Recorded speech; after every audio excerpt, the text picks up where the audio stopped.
What is up, you guys? Welcome back to another video. My name is Chris, as always with me, Liam.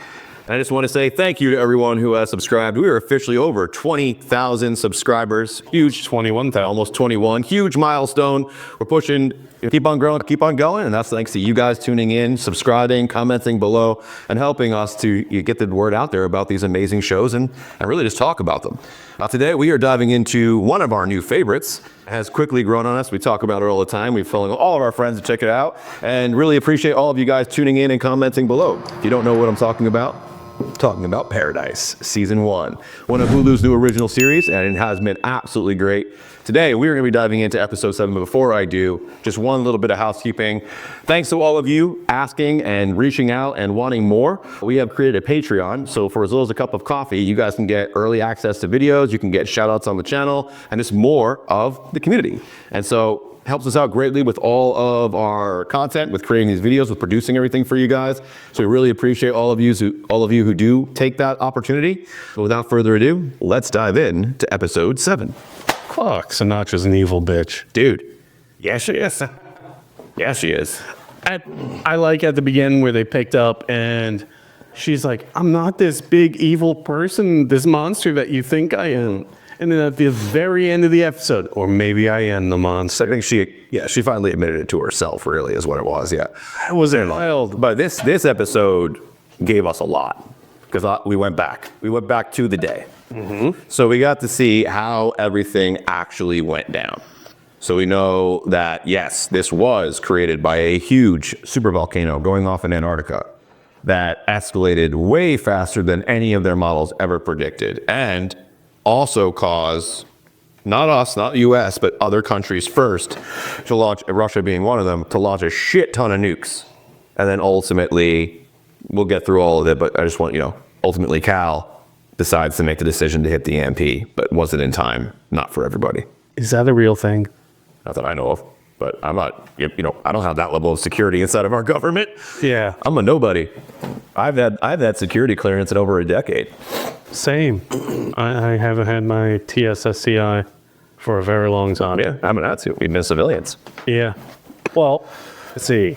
Cal is way braver than he was portrayed all the way up, in my opinion. He literally did, I think, the best he possibly could with every option that he was given.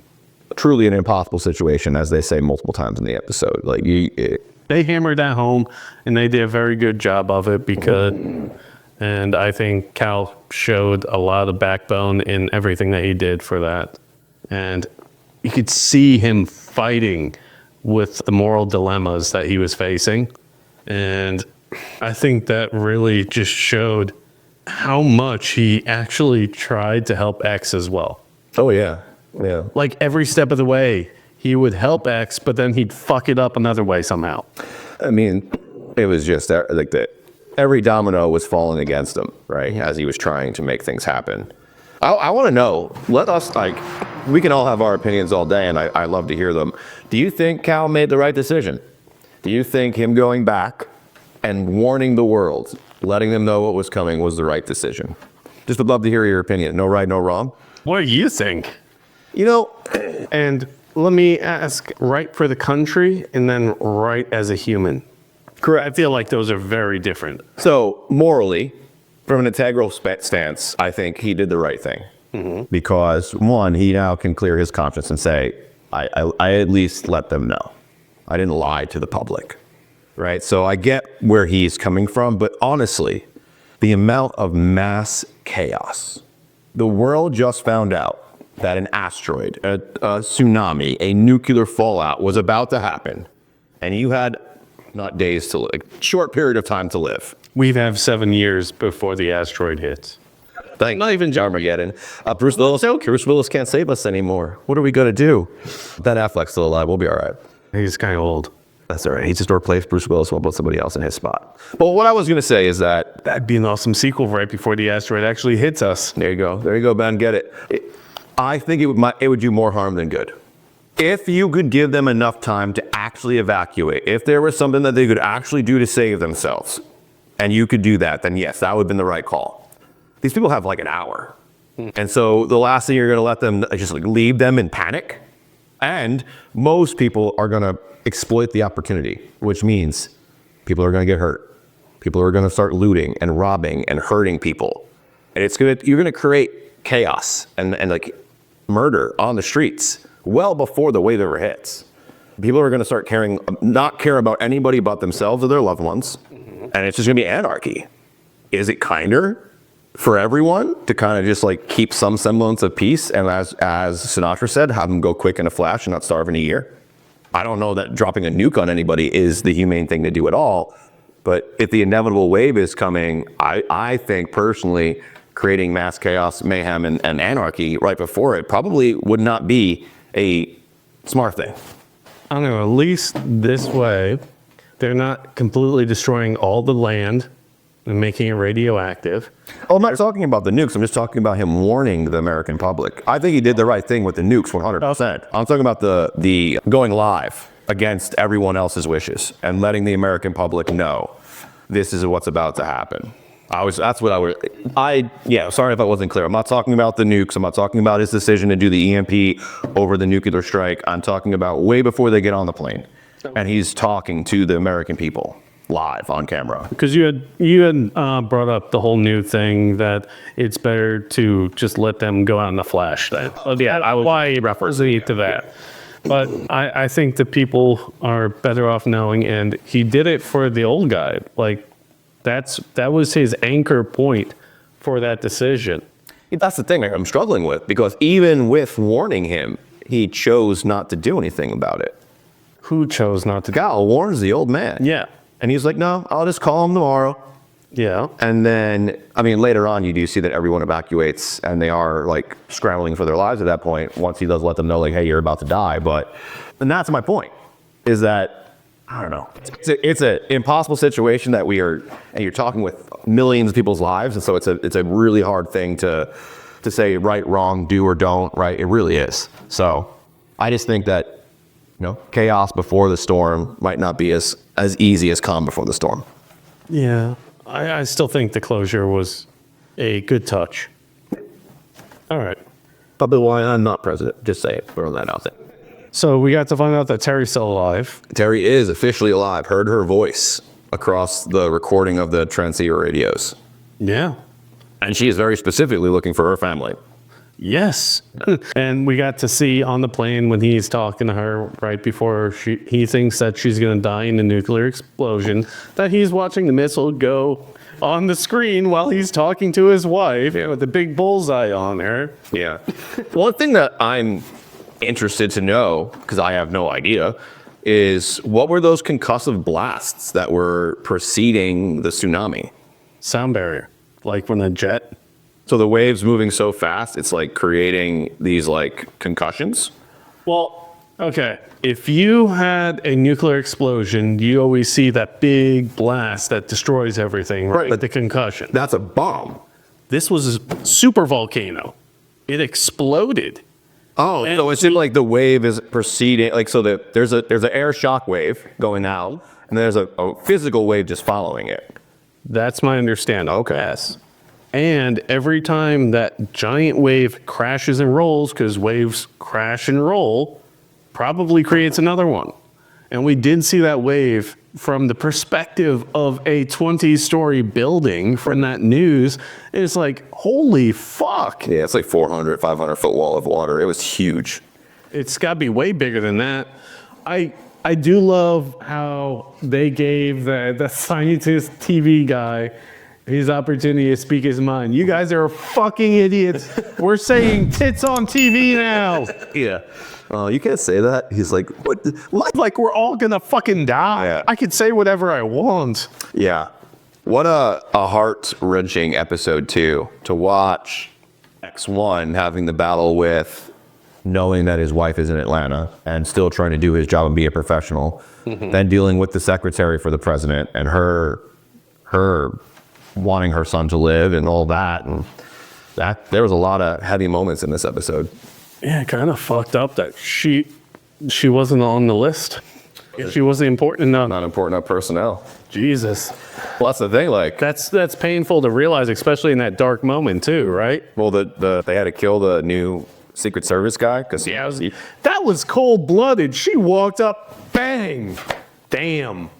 I literally said, "Oh shit," out loud while I was watching in bed last night. Yeah. No, yeah, she wasn't playing around. Then she even got Xavier back on track. Get on the helicopter. We're leaving. It's like, okay. Holy fuck. You didn't have to kill him.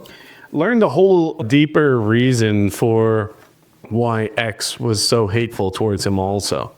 He forced him to choose and see his own reality of, like, look, you can either go look for your wife, the person you love more than anything, or you can be the surviving member of your family for your kids. Well, he did what any good friend, I think, would do in that situation. He fucking brought his dude back to reality. I don't disagree. You really gonna orphan your kids right now? Like, get the hell on the fucking plane. They need you. In that moment, I realized that it wasn't Cal that he hated. It was himself for the decision he was forced to make. Yeah.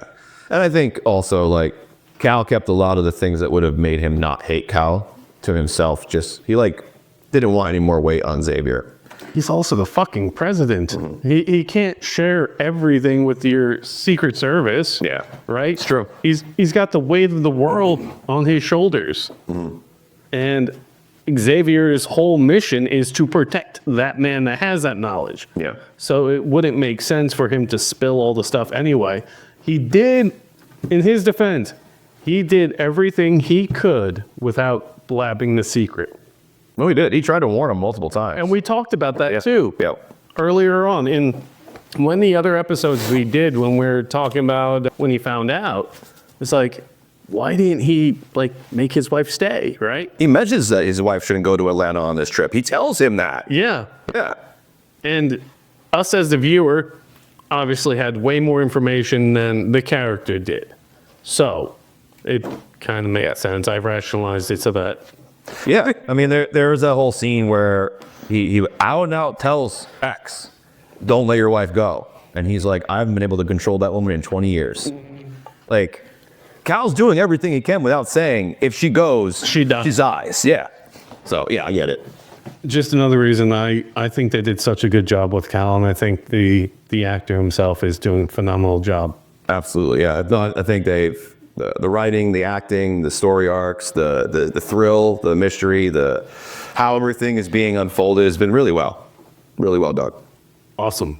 I can't wait for the next episode. Yeah, next episode brings us back into paradise, which Chaos. is how are they going to bring? So here's we got a lot of backstory on this episode, but now we're in the next episode we're coming back to reality. And the reality that we're going to have to phase through is the entire populace of paradise now knows that the powers that be are lying. You have Jeremy with the tablet letting everybody know about the real 4 survivors, what really happened with the survivors. Yep. And we learned it's because they wanted the one survivor come back with them. Which makes sense. I mean, in any protocol where you have people isolated from the world, you bring an outside contaminant in, you could kill everyone. Totally makes sense. But did you have to kill everybody? Probably not. You could have set up contamination. Like, there's a lot of different things that could have happened. Did not do it well. You have to deal with that. How is X going to get everybody back in line? Everyone to fall back in line. And He was given the ultimatum. I will help you find your wife. You just got to give me all the guns again. right, you got to give her all the power back, and then they'll hope she doesn't act out or use it against you. But now that it's confirmed your theory that there are multiple civilizations out there, there's like they're popping up all over. They're even moving around, like trying to find different people. So a lot of the world did survive. We just got put back 500 years because of the EMPs. People were like naturally nomadic back in the day. Yeah. It was only because of agriculture that we had to create settlements. So if we didn't have the agriculture, we probably wouldn't really have settlements the way that we do. Yeah, we used to move with the herd, and then one day we realized, oh wait, we can keep the herd in one spot. Yeah, no shit. But I'm very happy where they're going with this show. And did it get renewed for season 2? Not yet. Not confirmed yet. They better. I think they will. I think it's got enough. Better. Yeah, but not confirmed yet. I'm loving this. I was thinking about last night. Silo ended in January, right? Did it? The second season? I don't know. You're talking to me about timelines. Yeah, I don't even know what happened last week. You have to like remind me the days. I was fighting in my head with it. Like, I couldn't remember. I was like, Even this show is a good contender beyond Silo level in my approval. Really? Yeah, I don't know. Silo's up there, man. it is. But I think they're doing great with what they got. Yeah. And to me, I've been watching this as the prequel to the Silo series anyway. I mean, there's definite draws and connections, right? For sure. I'm excited because for those of you guys who have not watched Apple TV Silo, I highly recommend you check it out. Season 1, Season 2, out, finished. We reviewed both. They're absolutely amazing. But Season 3, spoiler alert, well, no spoilers actually, kind of leaves you with us going into the past and finding out why things are the way they are, which is very eerily similar to Paradise. So I think that was it, very cool. Yes. How do you think they're handling the backstory? Did you also think that it was laid out well? Did you know certain things were happening, they were coming? How do you feel they're going to really handle getting everybody back in order in Paradise right now in the present time? And ultimately, how are they going to get Terry? Are they going to start sending out parties? Are they going to let everybody know? Are there going to be secret missions? How are they going to operate? How are they going to make this happen? And what do you think Sinatra's ultimate plan is? Does she want people getting out? Does she want to have control? What does she want? Let us know. I was just going to say, we get to find out the answer to the question we've been asking since episode 1. Who the fuck killed Cal? Yeah. Someone from the outside is the new suspicion, That's what she says. but I doubt it. Yeah. I doubt that. I think Sinatra, the character, would be way more frazzled and upset if someone infiltrated her bunker without her being able to stop them or know it. So even if someone did come from outside and kill Cal, she ordered it. I'm still on the fence on whether the voice of Terry is real or manufactured. But more questions. More questions that will be answered as we go through the season. All right, guys, appreciate you getting all the way to the end. Like, comment, subscribe, and don't forget to hit the notification bell so you never miss a single episode. If you really enjoyed this particular discussion of Paradise, you can actually check out all the Paradise episodes that we discussed right here on this playlist, as well as all of our other ones. We actually check out Silo right here. We'll make it really easy for you guys to find it. We'll make it this one right down here for you, as well as something else that YouTube definitely thinks you're going to love right above my head. But if you haven't subscribed, make sure you do so, notification bell. And if you want to be a member of our Patreon for a little cup of coffee, in the link below, you can become a member of the community, and it really helps us out with the production of these videos. With all that being said, my name's Chris. Liam. We'll see you guys in the next video. Peace.